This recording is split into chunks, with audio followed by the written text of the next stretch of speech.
this lecture will explain the rules for proofs requiring assumptions. So when we start making assumptions, things get a little complicated because we're introducing new things into a proof. But we're not introducing them into the proof in the way we are with the premises by assuming they're true. When we're making assumptions in a proof, we're basically saying, what if this thing is true? But we don't want anything to depend on that what if, because this isn't something we were given. So we have to have some special rules to make sure that what we take away from these rules requiring assumptions doesn't depend on these assumptions. So here are the rules for proofs requiring assumptions. Number 1, every assumption requires a box.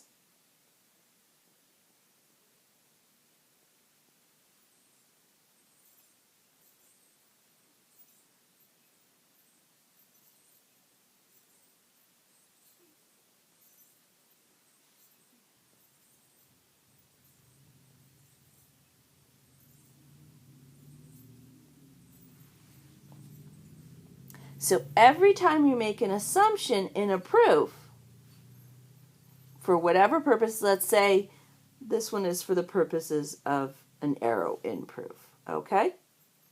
Every time you need a box. And it depends on what kind of proof you're doing, what will be at the bottom of that box. So if you're doing an arrow in proof, you'll have your assumption will be the antecedent of the conditional that you're trying to derive by arrow in, and what will be at the end of the box will be the consequent of that conditional.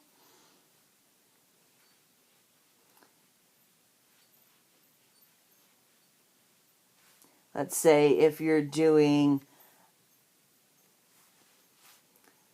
a not introduction proof, then what will be at the end of the box will be a falsum, and you'll derive the negation of your assumption. Let's say you're doing an or elimination proof.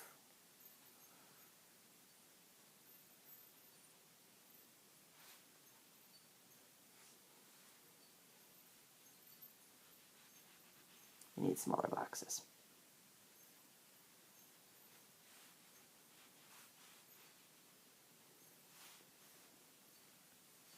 So say we're working from P or Q, then we're going to need a box for the assumption of P, which will have some goal at the bottom of the box, and then a box for Q. So here we have two assumptions.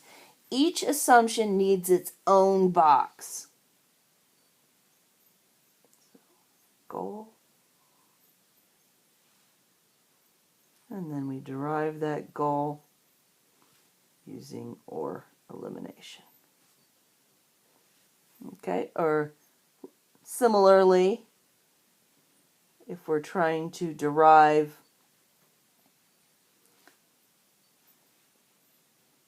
let's say we're doing a biconditional introduction,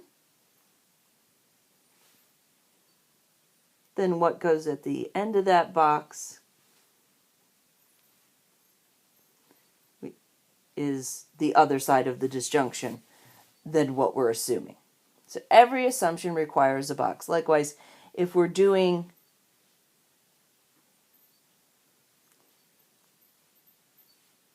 an arrow in proof, and we want to do, let's say we want to get Q by not elimination, then that needs its own box. So every time you make an assumption, just here.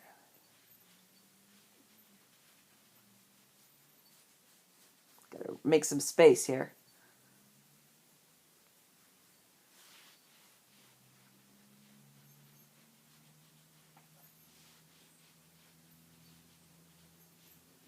So what I would suggest is every time you make an assumption, start drawing a box.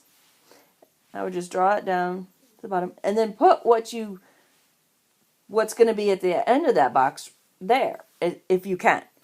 If you can't, still draw a box. And if you need to adjust how long the box is or whatever, you can do that later. But I would suggest you just draw the box as soon as you start your proof. Now, if you're in the proof lab, it's going to do that for you. So that's happy days. Now, if you're doing this in Word, that can get a little tricky because it gets tricky to type inside the boxes. It's easier to type first and then put the boxes in. You'll see if you look at the examples of where I've done proofs in Word. So that's tricky. So maybe not. But if you're doing them by hand, just draw that box as soon as you make an assumption. Okay, rule number 2.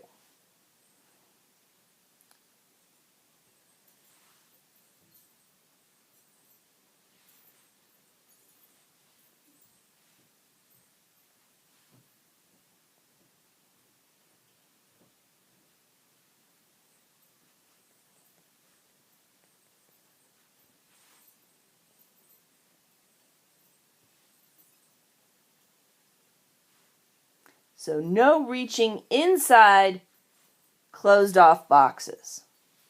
In other words, what happens in the box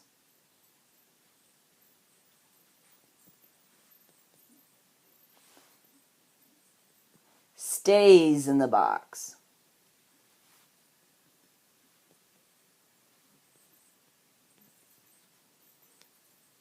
So if you're working on some proof, let's say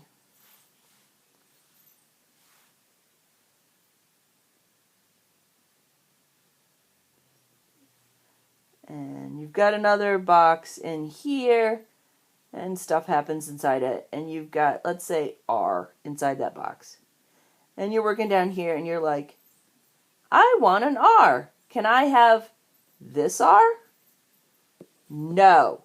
This is in a closed off box. You can't have it. You can have anything that's above it in this box. So anything that's up in here, you can have. And you can have anything that's up above it in the proof.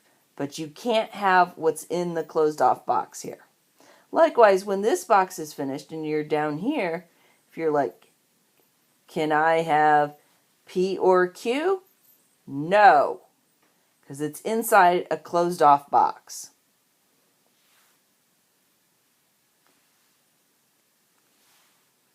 Number 3, every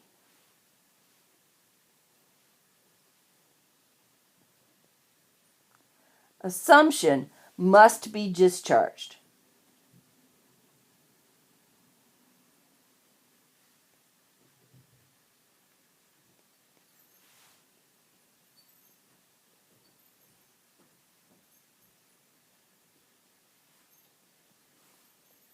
So this is what we call, this is the big rule.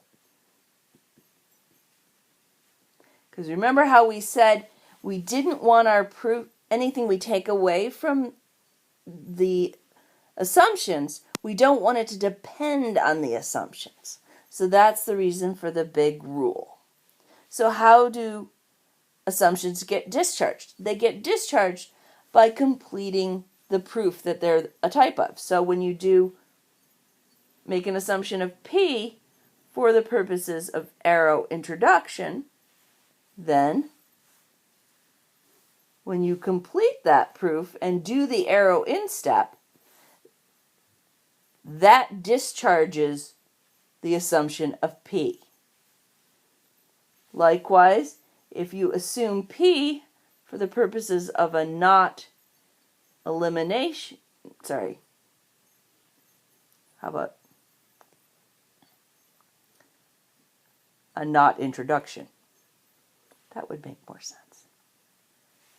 Then, when you complete that proof and do that not introduction step, you've discharged that P. So that's super important. That's the most important rule.